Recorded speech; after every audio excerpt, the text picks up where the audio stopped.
Ang Ginoo maanaa kaninyo. Maanaa usab kanimo.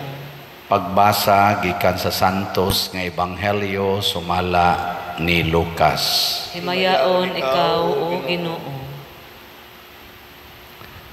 Sa nagkaduol na si Jesus sa Jerico, may usa ka buta nga naglingkod ug nagpakilimos diha sa daplin sa dalan. Sa pagkadungog niya, sa paglabay, sa panon, sa mga tao, nangutana siya, unsa ba kini? Sa Jesus nga taga Nazaret, milabay, miingon sila kaniya. Unya, misinggit siya, Jesus, kaliwat ni David, kaluy iintaon ako. Tungod niini gikasab-an siya sa mga tao nga naguna o gipahilom siya. Apan mikusog hinoon siya pagsinggit, kaliwat ni David, kaluy iintaon ako. Busa mihunong si Jesus og misugo nga ang buta dadon ngadto kaniya. Sa nahiduol na siya, nangutana si Jesus kaniya, unsa may buot mong buhaton ko alang kanimo? Mitubag siya, Sir, gusto unta ako nga makakita pag-usab. O giingnan siya ni Jesus, makakita ka, ang imong pagtuo maoy nakaayo kanimo. Og diha-diha nakakita siya og misunod kang Jesus og nagpasalamat sa Dios. Sa pagkakita niini sa mga tao, midayeg silang tanan sa Dios. Ang Ebanghelyo sa Ginoo. Daygon ikaw o Kristo.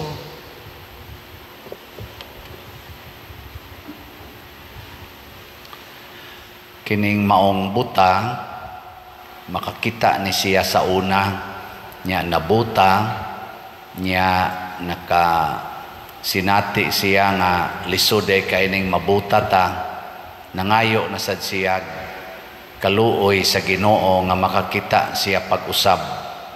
Niya gihataga na sad sa Ginoo og pananaw. Ambot sa inyong paminaw, musugot pa ni siya mabuta pag-usab. Murag di na tingali. Kung makatilaw lang tag impierno, din agitaganahan magpakasa. Mao ginay tinuod, ang nakaapan lang wa takatilaw og impierno pa dinhis kalibutan. Mao nang maglisod tag pugong sa sala. Ang sala mao nay makapahimo natong buta. Diri sa unang pagbasa, nabutaan ang mga Hudiyo tungod sa ilang kahadlok sa mga powerful nga mga kaaway. Misunod sila bisag unsay isulti sa ilang mga kaaway, kadto sila si Hari Antioco. Nya naghimo sila mga pagsimba, pangabuhat nga supak na gyud kaayo sa ilang pagtulunan. Pero matud pas unang pagbasa, dunay mga Israelita, dunay mga Hudiyo nga gipalabi nila ang pagpakamatay kaysa magbuhat og pagsupak sa ilang balaod nga giila nga balaod sa Ginoo. So sa una pa gid ni ang nagtuos Ginoo sa mas mga Israelita nga mausad ang kaliwat ni David o kaliwat ni Jesus o kaliwat nato sa pagtuo, uso na gid ni sa una ang pagpakamatay. Pero karon murag wa naman kaayoy magpakamatay, mo patay hinoon, dili magpakamatay. Sige ko na be, lingian na mong tupad ing na andam bakang magpakamatay para nako. Ana. Yagdigin na mo sugot, mo patay ng tawhana. Muna, gipadayon sad ni sa Ginoo ang hagit hangtod karon o gitiman-an ni Kristo sa iyak mismong dugo. Siya nagpakamatay para nato, to set an example nga kini di ang pagpakamatay aron pagsaksis atong pagtuo gikinahanglan ginig maayo. Nya mao ni ang tuburan sa kinabuhi nga tinud-anay. Muna diri sa atong tubag sa Salmo, niingon tatagai ako kinabuhi Ginoo og tumanon ko ang imong kasuguan. Pero sa tinud-anay, tumanon ko ang imong kasuguan Ginoo bisan pag mawad-an ko kinabuhi.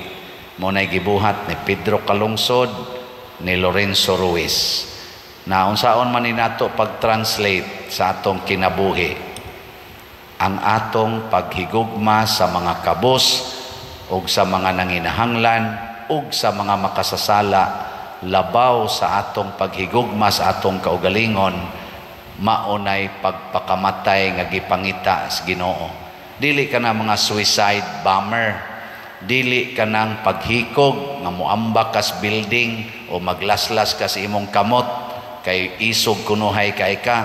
Dili na ay tinalawan man na kana gyung muhatag ka ngadto sa imong isig katao bisan pagwa na kay imo.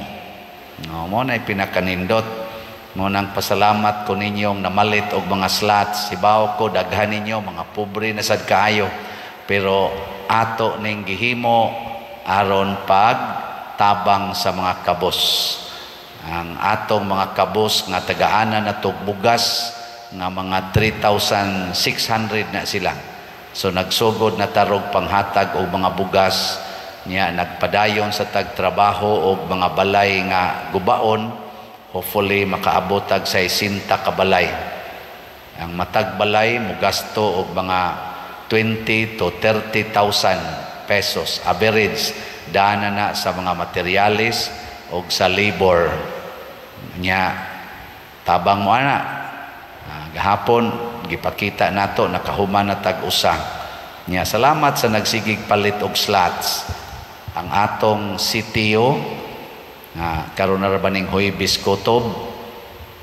Nahalina na ta as of yesterday og 22,600 ka slots.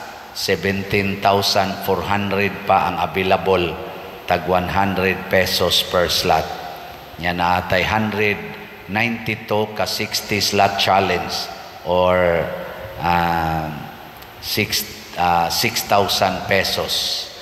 Unya ang ato sang kuan ni uminto sa gamay ang atong SBF DAG ni abot na sa 587. Unya napay 59,413 ka slots nga available, tag 500 sa ni per slot.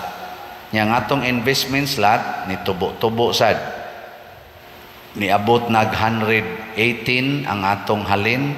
22 slots na lang sa DSAP ang atong available, 22. So naamoron dihay tag 500,000 nga 22 kabuok.